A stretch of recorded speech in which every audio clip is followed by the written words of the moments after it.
think it's fair to say that seeing has cognitive meaning tied to image. It can also be said that what we see directly correlates to our experience. We can thank artists such as Evan Walker, who had a cunning ability to both see and capture the everyday experience of cities. It's this experience that has divorced itself from the very thing which gave it birth. Video artist Doug Aikens realized our fascination with image. In this video, New Skin, the protagonist, alive, not by a breath of oxygen, but instead her survival is determined by images that she sees. Trapped in a room of visual documents, she repeats in succession, "I need images to survive."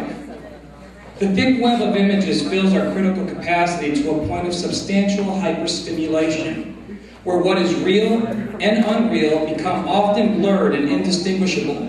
What we see then allows us to survive, as we can conclude that what we see shares a vital link with how we live and our expectation for authenticity through experience, environment, and place. This blurring instigates a constant negotiation between mental synapses. What you see here are two images, both real, both main streets in the world. One carries significant value over the other, regardless of whether we choose to or not. Once visual media replaces experience, we're only left with seeing's relationship to image, a toxic condition, our condition. When image follows experience, we no longer carry the capacity to differentiate what we saw in person or what we saw in a book. It's at this point that our pervasive commodification of media disengages what we want to see in lieu of what others expect us to see. A devastating phenomenon for our landscapes and architecture proper. Author James Baldwin concludes that the American ideal, after all, is that everyone should be as much alike as possible. So even if James was wrong, what's clear was that America in 1950, we were addicted to sameness, or worse, utopia. A complete denial of the real, redefining the entire view of cities forever. Architecture nudged and winked at utopist visions of Kahn and Corbu, and even situationists such as Superstudio.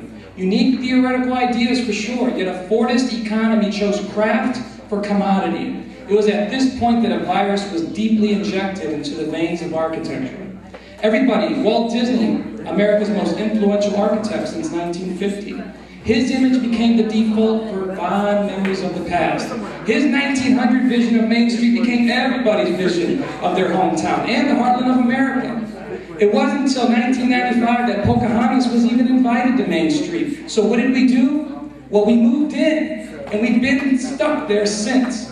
Our cities are in fact better. But if something is always better than nothing, so if something means unrealistic utopias that feed from similar brand politics and suffer both from severe identity complexes and perfect grass, which isn't even native to America anyways, then no deal. I think it's fine to have suburbs, but let's try perfecting the model for over 50 years. Since 1960, architects and planners have burnt out on the isms: new urbanism, re-urbanism, post-urbanism, everyday urbanism, landscape urbanism, Disney's pop urbanism, all define significant philosophies in professing the appropriate growth for cities and suburbs alike. Or is it just a messy soup? When you remove character and understanding that architecture should never be viewed as a noun, but always as a verb, then we will have detoxified architecture and removed instances of doubt that society seems to have about our profession. Architect Robert Venturi understood the severity, and he de-diagrammed it the way it happened.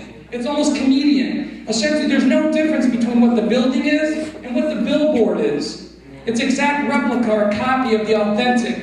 It's clear what is at stake here, and it's hard to be different when you're spending so much time trying to be the same. It's a sickness.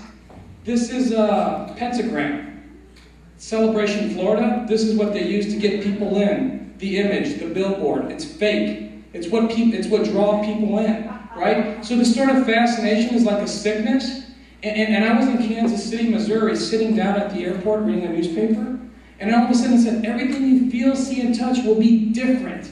I don't think we really have an understanding of what different means anymore, because everything is just seemingly the same. I mean, this is nice, right?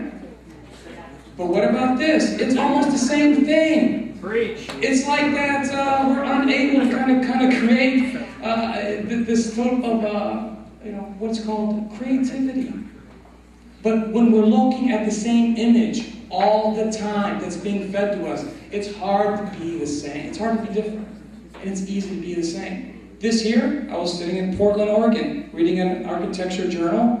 And gosh, being in Portland, this firm designed this building. Where? In Dubai.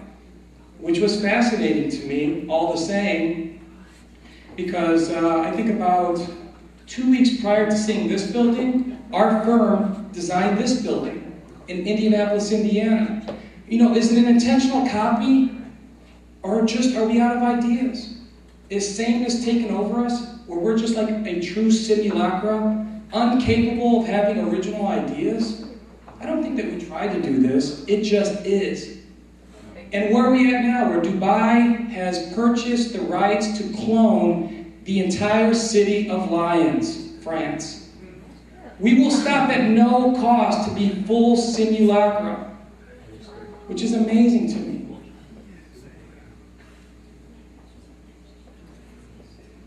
This final image is the only city that I see has courage. Sao Paulo, Brazil, has mandated that all signs, all image, be removed from all buildings. If you go online, you'll see all types of great images. The city has revealed favelas, architecture that has not been seen in over 60 years. My story begins with the city and is explored through the lens of design. My story begins with the image and ends by abandoning the architect. Thank you.